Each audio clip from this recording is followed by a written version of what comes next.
بسم الله الرحمن الرحيم.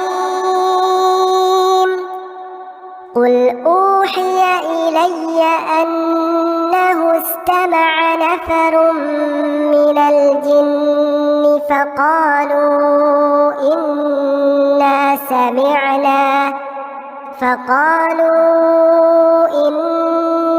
سمعنا قرآنا عجبا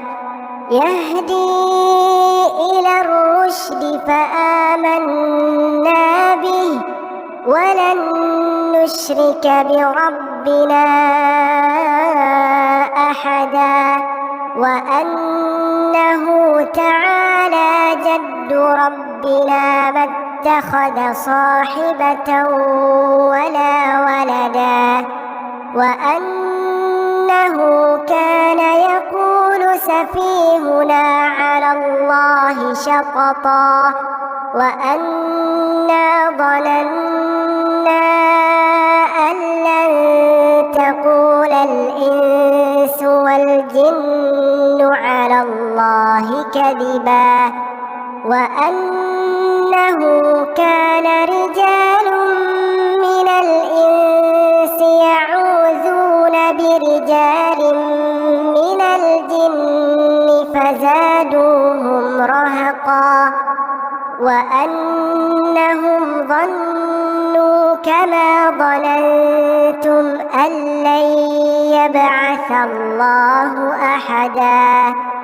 وأنا لمسنا السماء فوجدناها ملئت حرسا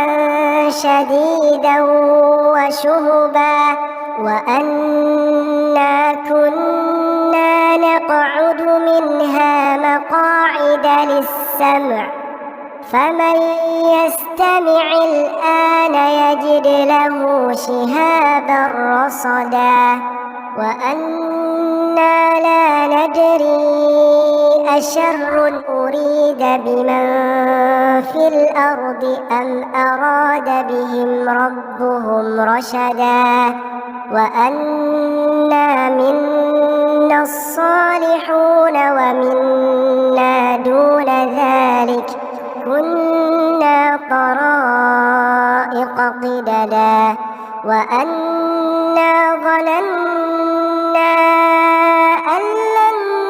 نعجز الله في الأرض ولن نعجزه هربا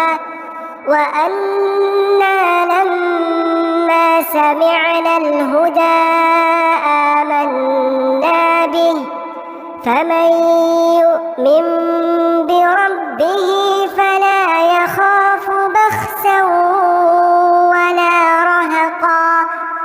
وأنا منا المسلمون ومنا القاسطون فمن أسلم فأولئك تحروا رشدا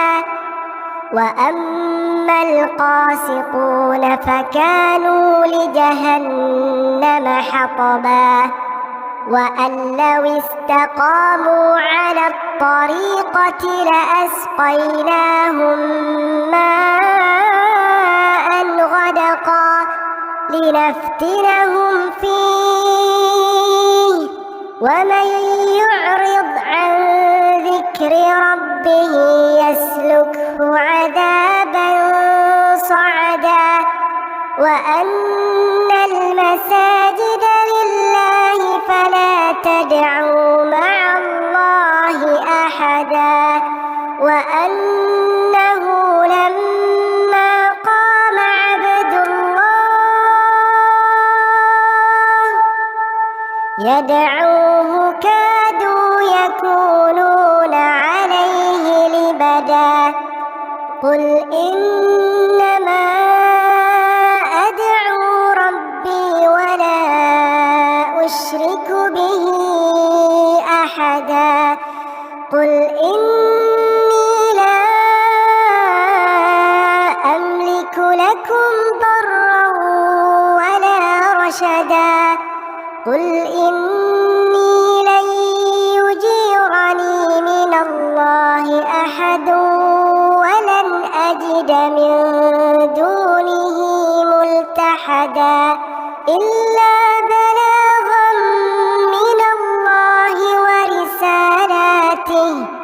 ومن يعص الله ورسوله فإن له نار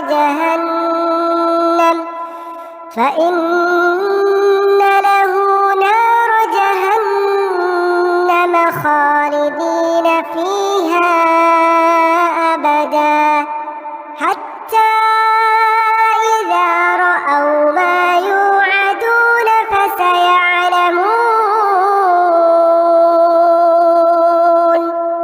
فسيعلمون من أضعف ناصرا وأقل عددا قل إن أدري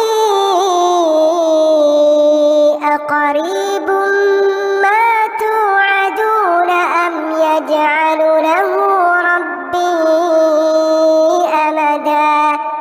عالم الغيب فلا يظهر على غيبه أحدا إلا من ارتضى من رسول